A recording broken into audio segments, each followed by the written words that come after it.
శ్రీరామ్ భారత్ మాతాకి జై.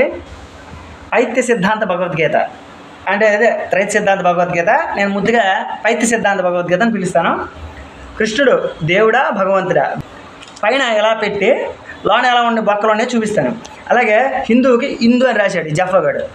చూడండి లోన. దీనిని బట్టి రూపమున్నవాడు ఎవడో దేవుడు కాదు. ఈ లెక్క ప్రకారం రూపమున్నది కృష్ణుడు కూడా దేవుడికి ఏమాత్రం కాడని గట్టిగా చెప్పవచ్చును. కృష్ణుడే కాదు, ఆకారం ఉన్న రాముడు కానీ విష్ణువు కానీ శివుడు కానీ దేవుడు కారు. ఎవరో దేవుడు అని అడిగితే మేము మాత్రం విష్ణువుతో మొదలుగా 33 కోట్ల దేవతలు ఎవరు దేవుడు కాదని చెప్పవచ్చుతున్నాము అని చెప్పారు. అంటే బయట దేవుడు బొమ్మ పెట్టి లోన ఎవడు కృష్ణుడు దేవుడు కాదని జప్పగా చెప్తుంటారు.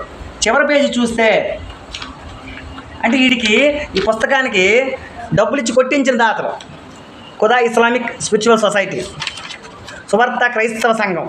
ముందు ప్రతి హిందువు తెలుసుకోండి. జై శ్రీరామ్ భారత్ మాతాకి జై. ఈ వీడియో ప్రతి ఒక్కరికి షేర్ చేయండి.